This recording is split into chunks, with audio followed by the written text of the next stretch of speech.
Good afternoon. I'm humbled to be here on this National Day of Prayer in Loudoun County. Our scriptural foundation, of course, for this year's National Day of Prayer is John 13:34, as been mentioned, but worth repeating. Love one another, just as I have loved you. It is my awesome responsibility today to pray for our free press. I am a member of the National Press Corps, and it is not an easy existence in these times of national division and rancor in our politics. Before I pray, however, I want to give you just a brief context about the free press. Some would say that the free press is under assault, and others might say that the press is on the assault. We can agree or disagree, but I think the root cause is our incivility, lack of kindness, respect, and honoring of Christ's commands in our lives to be both truth tellers and lovers of the truth. Let me just say that dislike of the free press and of the media is not a new thing. It's as old as America itself. George Washington once quipped about the press and called them infamous scribblers who covered his administration. Therefore, let me give you some comfort. It is very American to criticize the free press. It is not American, however, to threaten the lives of those who work in the free press. Our revolutionary forefathers knew that when the press examines the actions of government, the nation benefits.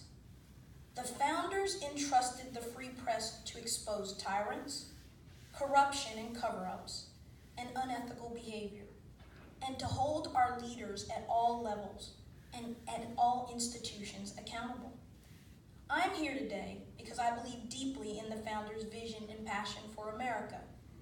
E pluribus unum, out of many, one.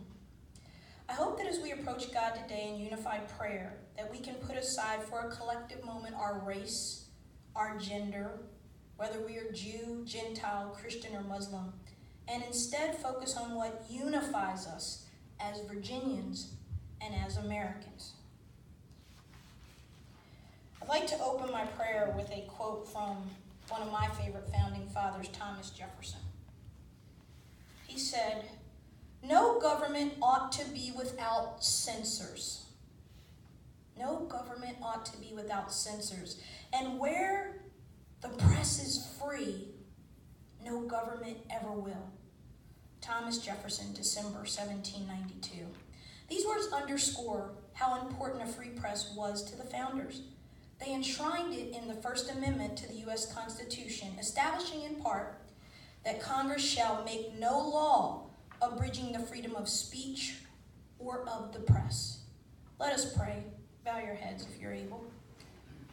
Father God, we live in difficult times where our very freedoms as Americans are under threat. The Bible commands us to pray for those in authority.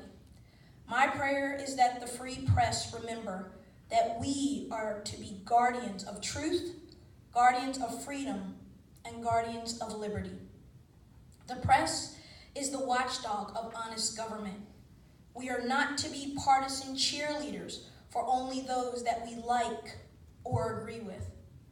I pray that we would be a press that considers all sides of the debate and then have the courage to ignite through our unbiased reporting civil dialogue and discourse with our fellow citizens. I pray, Father, that we in the media would remember that our founders charged us with sharing the truth that powerful people might otherwise rather conceal.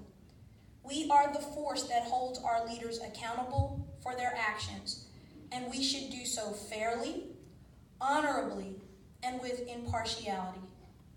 Tomorrow, May 3rd, journalists around the world, Father, will mark World Press Freedom Day. It is a day meant to reflect on the importance of a free press and to honor journalists who have lost their lives doing their jobs at home or abroad. Father, help those of us here today to turn off partisan news and partisan pundits and instead turn through the pages of your wisdom and your truth. And Father, I ask that we seek your peace and to passionately pursue your desire for us to be a unified people. In America, the great city on a hill, I pray that we always have a free press, a press that shines the light of liberty on those who would seek to put us in the darkness of despots and tyranny. May God bless the Commonwealth of Virginia, the County of Loudoun, and the United States of America. Thank you, Father. Amen. I would now like to bring up retired Admiral Ron Christensen.